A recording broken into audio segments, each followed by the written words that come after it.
हमारी next theory of intelligence है multi factor theory of intelligence. Multi factor theory of intelligence इसको देने वाले थे E.L. थ्रोनडाइक। थ्रोनडाइक ने मल्टी फैक्टर ऑफ इंटेलिजेंस दी थी। थ्रोनडाइक वही आदमी है जिन्होंने थ्योरी ऑफ कनेक्शनिज्म भी दी थी हमको, ठीक है, ट्रायल एंड एरर वाला मेथड दिया था। और हम इंटेलिजेंस वाले चैप्टर में थ्रोनडाइक की क्या इंपॉर्टेंस है, वो ये कि एक तो इन्होंने मल्टी फैक्टर थ्योरी दी थी, थ्योरी ऑफ इंटेलिजेंस में मल्टी फैक्टर थ्योरी दी थी। साथ ही जो आपका हमारा वो था स्पीयरमैन था, स्पीयरमैन ने आपकी टू फैक्टर थ्योरी दी थी, उसके बाद थ्री फैक्टर थ्योरी दी थी। तो उसको थ्री फैक्टर स्पीयरमैन की थ्री फैक्टर थ्योरी देने की वजह थ्रोनडाइक की थी। इन्होंने क्या करा, इन्होंने स्पीयरमैन की थ्योरी का क्रिटिसिज्म कर दिया। यहाँ पर लिखा भी हुआ है, थ्रोनडाइक ने स्पीयरमैन की थ्योरी का क्रिटिसिज्म करा। स्पीयरमैन ने टू फैक्टर थ्योरी दी सबसे पहले। उसमें उन्होंने बुद्धि के दो प्रकार बताए, एक होता है जी फैक्टर वाली बुद्धि, एक होता है एस फैक्टर वाली बुद्धि, ठीक है। जी फैक्टर का मतलब, जी का मतलब हो गया जनरल, एस का मतलब हो गया स्पेसिफिक। जनरल वाला आपका कॉमन सेंस वाली बुद्धि, और एस का मतलब आपका स्पेसिफिक क्वालिटीज़ वाली बुद्धि, ठीक है। जनरल कॉमन सेंस वाली बुद्धि जो आप लेकर पैदा हो रहे हो। स्पेसिफिक क्वालिटीज़ वाली बुद्धि वो अकॉर्डिंग टू स्पीयरमैन, स्पेसिफिक वाली बुद्धि वो जो आप स्किल से प्रैक्टिस कर करके गेन करते हो, ठीक है। तो थ्रोनडाइक ने स्पीयरमैन की इस थ्योरी का क्रिटिसिज्म करा, और थ्रोनडाइक ने स्पीयरमैन की थ्योरी में जी फैक्टर यानी कॉमन सेंस को तो नहीं माना, ठीक है। थ्रोनडाइक ने स्पीयरमैन की थ्योरी में जी फैक्टर कॉमन सेंस को नहीं माना। उसने कह दिया कि भाई जी फैक्टर नाम की कोई चीज़ होती ही नहीं है। जो कॉमन सेंस आप इनबॉर्न बता रहे हो कि कोई बुद्धि लेके पैदा होता है, ठीक है, और उसके बेस पर ही आपका एस फैक्टर डिसाइड होता है। तो थ्रोनडाइक ने कह दिया कि एस फैक्टर नाम की कोई जी फैक्टर नाम की कोई चीज़ होती ही नहीं है, कॉमन सेंस कुछ होता ही नहीं है। थ्रोनडाइक ने कहा सिर्फ एस फैक्टर को ही माना। थ्रोनडाइक ने स्पीयरमैन के सिर्फ एस फैक्टर को ही माना, और उसके लिए एस फैक्टर के लिए उन्होंने दिया theory of identical elements. S factor के लिए भी उन्होंने कहा थ्योरी ऑफ आइडेंटिकल एलिमेंट्स नाम की एक अलग थ्योरी दे दी। किसने? थ्रोनडाइक ने। थ्योरी ऑफ आइडेंटिकल एलिमेंट्स भी थ्रोनडाइक की ही है, ठीक है। अभी हम पढ़ रहे हैं थ्योरी ऑफ मल्टी फैक्टर, उसी के अंदर थ्योरी ऑफ आइडेंटिकल एलिमेंट्स भी आ गई, थ्रोनडाइक की ही। क्या होता है आइडेंटिकल एलिमेंट्स? कि मान लीजिए बाई चांस मैंने आपको कोई चैप्टर पढ़ाया है, ठीक है, उसके बाद मैं आपको सेकंड चैप्टर पढ़ा रहा हूँ।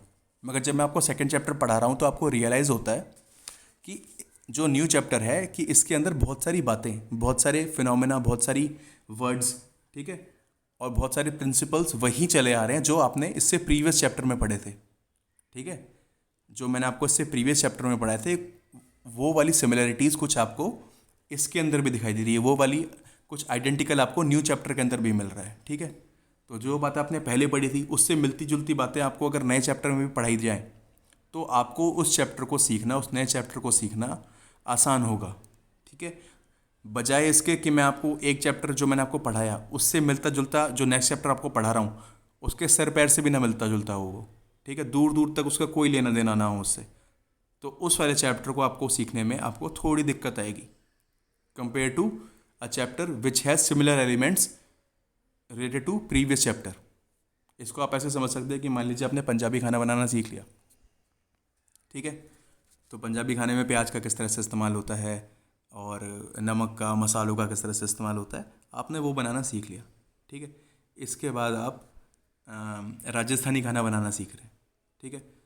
तो राजस्थानी खाना बनाना आप सीख जाएंगे आसानी से, क्योंकि उसके अंदर भी प्याज का, नमक का, मसालों का ऑलमोस्ट थोड़ा थोड़ा, मतलब क्षेत्रीय डिफरेंस तो रहता ही है, मगर थोड़ा थोड़ा इस्तेमाल वैसे ही होता है, ठीक है। आप इसको ऐसे समझिए कि इंडियन कुकिंग, नॉर्थ इंडिया की जो कुकिंग है आपकी, आपने पंजाब की कुकिंग सीख ली, उसके बाद आप राजस्थानी खाने की कुकिंग सीख रहे हो, तो वो राजस्थानी खाने की कुकिंग सीखना आसान होगा after learning about cooking of Punjab. मगर जब आप तमिलनाडु की या केरल की कुकिंग सीखोगे, ठीक है, केरल या तमिलनाडु वाले खाने के बारे को बनाना सीखोगे, तो आपको थोड़ी डिफिकल्टी आएगी, क्योंकि उसमें उतनी सिमिलैरिटी नहीं दिखेगी आपको, ठीक है, जितनी पंजाब और राजस्थान के खाने में दिखती है सिमिलैरिटी आपको, ठीक है। या इसको ऐसे समझिए, मान लीजिए आपने एक बार आपने पंजाबी खाना बनाना सीखा, एक बार आपने राजस्थानी खाना बनाना सीखा, और एक बार आपने बेकिंग सीखी, बेकरी वाला, ठीक है, केक पेस्ट्री बनाना ये सीखा। तो आपको सबसे ज़्यादा पंजाबी खाना सीखने के बाद आपको राजस्थानी खाना सीखने में, बनाना सीखने में आपको ज़्यादा आसानी होगी कंपेयर टू लर्निंग बेकरिंग, ठीक है, बेकिंग सीखने से, क्योंकि सिमिलैरिटी उन दोनों में ज़्यादा आ गई। ये है थ्योरी ऑफ आइडेंटिकल एलिमेंट। इसको इस एग्जांपल से समझ लीजिए, जैसे यहाँ पर टास्क ए है, टास्क बी है और टास्क सी है। तो टास्क ए में 1 2 3 4 5 है, टास्क बी में 1 2 3 4 भी है, और उसके अलावा 7 8 भी दिया हुआ है। तो ये टास्क ए और टास्क बी ऑलमोस्ट सिमिलर ही हो गए। तो इसको लर्न करना, टास्क बी को सीखना समझना ईजी होगा कंपेयर टू टास्क सी, जिसमें टास्क ए से रिगार्डिंग सिर्फ 1 6 7 8 10 9, ठीक है। मतलब टास्क सी और टास्क ए में सिर्फ एक चीज़ का की सिमिलैरिटी है, सिमिलैरिटी कम है कंपेयर टू टास्क बी। तो टास्क सी को सीखना डिफिकल्ट होगा कंपेयर टू टास्क बी। समझ गए? ये है थ्योरी ऑफ आइडेंटिकल एलिमेंट। आप उस चीज़ को आसानी से सीख सकते हो जिसके अंदर आइडेंटिकल एलिमेंट्स होते हैं, उस चीज़ को आप आसानी से सीख सकते हो, ठीक है। अगर आपने हुंडई की गाड़ी चलाना सीख ली है, अगर आपने हुंडई की गाड़ी चलाना सीख ली है, तो आप किया की भी सारी गाड़ी चलाना सीख लोगे, जो किया कंपनी है, क्योंकि हुंडई और किया एक ही कंपनी की सब्सिडरी हैं। तो आप हुंडई की गाड़ी चलाना सीख गए तो आप किया की भी आसानी से चला लोगे, ठीक है। और अगर आपको महिंद्रा चलानी है एकदम अलग से, तो महिंद्रा चलाने में थोड़ी सी आपको थोड़ी सी मतलब अलग लगेगा, डिफरेंट फील होगा, ठीक है। उतना सीख जाओगे, बट उतनी स्मूथनेस नहीं आएगी जितना किया से आपको हुंडई पे जाने में या हुंडई से किया पे जाने में आएगी। ये होता है थ्योरी ऑफ आइडेंटिकल एलिमेंट्स। अब मल्टी फैक्टर थ्योरी पे वापस लौटते हैं, थ्रोनडाइक ने जो दी थी मल्टी फैक्टर ऑफ इंटेलिजेंस। इसमें थ्रोनडाइक ने 3 टाइप्स ऑफ इंटेलिजेंस बताई है। थ्रोनडाइक ने भी मल्टी फैक्टर थ्योरी में 3 टाइप्स ऑफ इंटेलिजेंस बताई है। एक है concrete intelligence, abstract intelligence, social intelligence. Concrete intelligence, abstract intelligence and social intelligence. Concrete intelligence को जानते हैं। कॉन्क्रीट इंटेलिजेंस क्या है? That capability of a person by which a person apply his mental operations on items which are tangible in nature. व्यक्ति की ऐसी क्षमता जिससे वो अपने मेंटल ऑपरेशंस को, अपनी दिमागी क्षमताओं को ऐसे कामों में लगाता है, ठीक है, ऐसी चीज़ों को में लगाता है जो चीज़ टेंजिबल इन नेचर होती है, जिन चीज़ों को आप, टेंजिबल का मतलब होता है ऐसी चीज़ें जिनको आप छू सकते हो, टच कर सकते हो, ठीक है। इसका एग्जाम्पल क्या हो गया? Driver, mechanic, surgeon, artist, dentist, ठीक है। इसको कॉन्क्रीट इंटेलिजेंस को मैकेनिकल इंटेलिजेंस भी कहा जाता है। समझिए इसको क्या है। मैं अपनी दिमागी क्षमताओं को, दिमागी बुद्धि को, दिमागी इंटेलिजेंस को ऐसे कामों को करने में या सीखने में लगा रहा हूँ जिन कामों को करने के लिए मेरे को अपने हाथों की या बॉडी से टच करने की ज़रूरत है।